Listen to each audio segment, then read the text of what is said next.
Welcome my student, स्वागत है आपका हमारे YouTube चैनल पर। स्टूडेंट लास्ट में आपको चैप्टर 1 और चैप्टर 2 ये दोनों हमने कंप्लीट कर लिया। आज अपने डिस्कशन करेंगे चैप्टर नंबर 3। देखो चैप्टर नंबर 3 लिखा है अंडरस्टैंडिंग क्वाड्रिलेटरल। देखो एक्सरसाइज स्टार्टिंग करने से पहले मैं आपको ये समझाना चाहता हूं कि कॉन्वेक्स पॉलीगन क्या होता है, कॉनिकल पॉलीगन क्या होता है। साथ में हमने डिस्कशन करेंगे कि रेगुलर पॉलीगन क्या होता है और इरेगुलर पॉलीगन क्या होता है। देखो सबसे पहले हमने डिस्कशन करते हैं कॉन्वेक्स पॉलीगन। देखो आप polygon is said to be convex. एक पॉलीगन जिसको आपने कॉन्वेक्स बोलेंगे कब, देखो if all the interior angle of the polygon are less than 180। जितने भी इंटीरियर एंगल, देखो इंटीरियर और एक्सटीरियर एंगल किनको बोला जाता है, जो इसके अंदर बने ये सारे क्या है, देखो इंटीरियर एंगल। ये जितने भी देखो इस डायग्राम के अंदर बने ये सब क्या है, इंटीरियर एंगल। इन सबको अपने क्या बोलेंगे, इंटीरियर एंगल। अगर अपनी इस लाइन को एक्सटेंड करते हो कि बाहर की तरफ जाएगा, ये कौन सा हो जाता है, एक्सटीरियर एंगल। ये कौन सा हो जाता है, एक्सटीरियर एंगल। तो देखो अपने यहां बात करें इंटीरियर एंगल की, तो इंटीरियर एंगल क्या होते हैं, जो सारे क्या हो रहे हैं इस डायग्राम के अंदर बन रहे हो। देखो तो इसको अपने रिमूव करते हैं यहां से। A polygon is said to be convex if all the interior angles of the polygon are less than 180। जितने भी इंटीरियर एंगल होंगे सबका एंगल का कितना होगा, देखो 180 से सब कम होंगे, चाहे वो कितना लिखा हो 60, 80, 90, 100, लेकिन जितने भी एंगल से ये सारे किससे होने चाहिए, 180 से लेस देन। तो देखो इसको आपने क्या बोलेंगे, कॉन्वेक्स पॉलीगन। या आपने इसको सिंपल भाषा में बोल सकते हैं जितने भी कॉन्वेक्स पॉलीगन होंगे वो सारे क्या होंगे, बाहर की तरफ मीट होंगे। देखो लेकिन कौन के वर्ड आप क्या समझ जाते हैं, देखो इसमें सी वर्ड आ रहा है, सी का मतलब सेंटर। इसमें एक ना एक डायग्राम ऐसा होगा जो सेंटर की तरफ मिलेगा, और इसको अपने दूसरी लैंग्वेज में बोल सकते हैं कि polygon is said to be concave if one or more than one interior angle of the polygon is 180। या तो एक एंगल या एक से ज्यादा भी हो सकता है, वो किससे हो, 180 से ग्रेटर देन। ये जो एंगल बना है वो 180 से ग्रेटर देन, इसलिए हमने इसको क्या बोलेंगे, कॉनकेव पॉलीगन। और सिंपल भाषा में बोले तो देखो कोई ना कोई एक ऐसा डायग्राम आएगा जो इसको सेंटर की तरफ ज्वाइन होगा, तो उसको अपने क्या बोलेंगे, कॉनकेव। और जो बाहर की तरफ ज्वाइन हो रहे हैं उन सबको क्या बोलेंगे, कॉन्वेक्स पॉलीगन। तो आगे समझे, देखो कॉन्वेक्स पॉलीगन क्या होता है, a polygon is said to be convex if all the interior angles of the polygon are less than 180 degree. और concave polygon is said to be concave if one or more than one interior angles of the polygon is 180। अब अपने discussion करते हैं कि regular polygon क्या होता है और इरेगुलर पॉलीगन क्या होता है। देखो चैप्टर एक्सरसाइज स्टार्टिंग करने से पहले मैं एक बेसिक डेफिनेशन बताना चाहता हूं, उसके बाद अपने डिस्कशन करेंगे तो आपको भी समझ आ जाएगा और आपके लिए भी इजी रहेगा। अदरवाइज क्वेश्चन सॉल्व करेंगे आपको यही पता नहीं कि कॉन्वेक्स पॉलीगन कॉनकेव पॉलीगन की डेफिनेशन क्या होती है, तो आप आगे कैसे सॉल्व करेंगे। देखो अब लिखा हमने रेगुलर पॉलीगन। आप कौन सी डेफिनेशन लिख रहे हैं, रेगुलर पॉलीगन। तो रेगुलर पॉलीगन का आपने क्या पढ़ेंगे,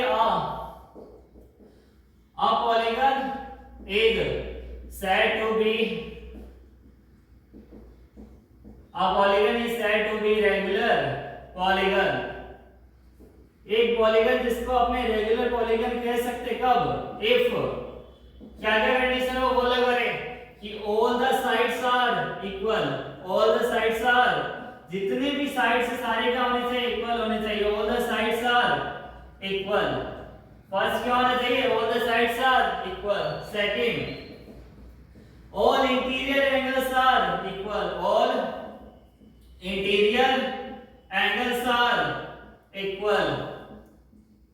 देखो थर्ड क्या होना चाहिए, all exterior angles are equal. Third property क्या होनी चाहिए, all exterior angles are equal. Exterior angles are equal. अब देखो अपने डिस्कशन करते हैं। देखो पॉलीगन क्या होता है, सबसे फर्स्ट होता है पॉलीगन।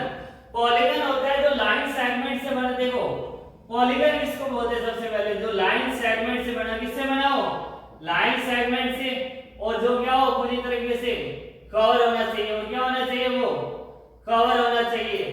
अगर वो क्लोज है, सब तरफ से कवर है, क्लोज है, या फिर इसको बोल सकते हैं क्लोज होना चाहिए, तो उसको अपने बोलेंगे पॉलीगन।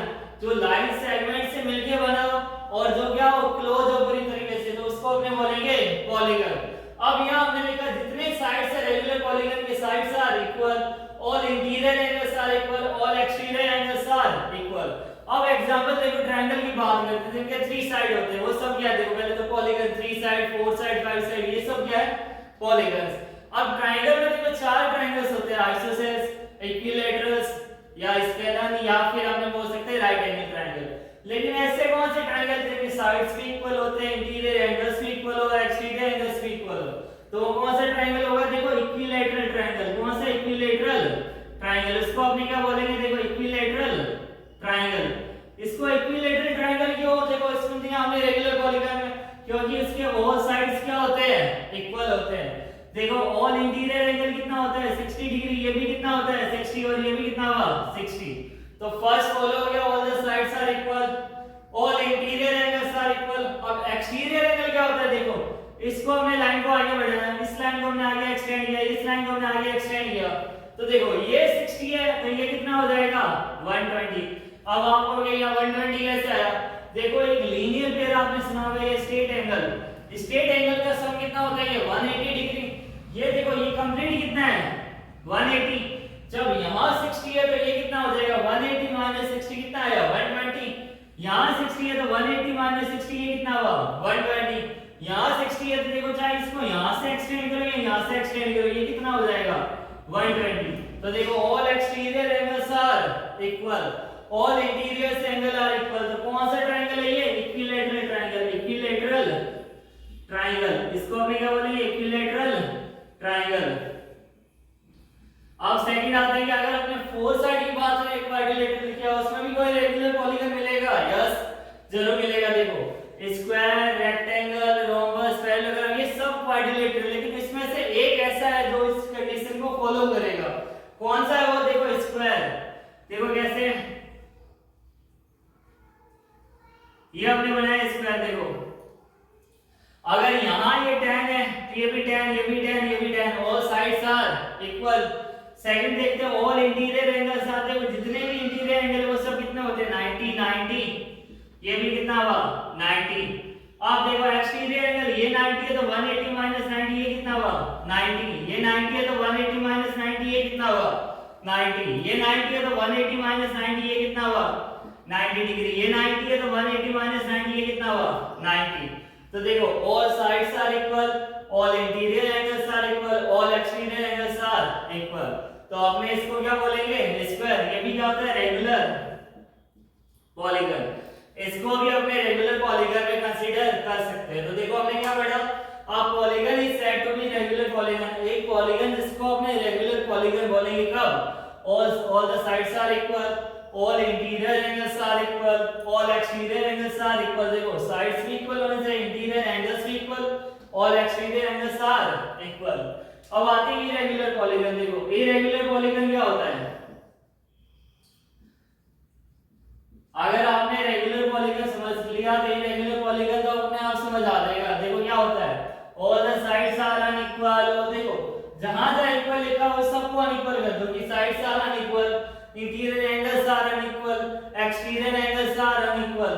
तो देखो जो भी ट्रायंगल अपने बनाया है, दूसरा जैसे आइसोसेल्स, जैसे ये इक्वल है यहाँ अनइक्वल है, तो यहाँ एंगल भी अपोजिट सेम नहीं होगा, साइड भी अनइक्वल है, तो इसको हमने क्या बोलेंगे इरेगुलर पॉलीगन।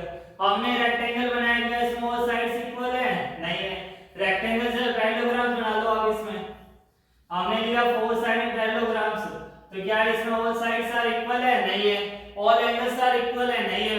तो देखो ये भी क्या हो जाएगा इरेगुलर पॉलीगन। तो इरेगुलर पॉलीगन्स में क्या होगा साइड्स आर, इसमें क्या होगा sides unequal, interior angles are unequal, interior angles are unequal, angles are unequal, और एक्सटीरियर एंगल्स आर अनइक्वल। देखो एक्सटीरियर एंगल्स आर अनइक्वल। तो ये सब क्या हो जाएगा देखो इरेगुलर पॉलीगन। तो इसमें आज हमने देखा, सबसे पहले हमने देखा कॉन्वेक्स पॉलीगन क्या होता है और कॉनकेव पॉलीगन क्या होता है। उसके बाद हमने डिस्कशन किया रेगुलर पॉलीगन क्या होता है, इरेगुलर पॉलीगन क्या होता है। अगर स्टूडेंट आपको मेरी वीडियो पसंद आए तो please like, share and subscribe जरूर कीजिए। Thank you so much, best of luck.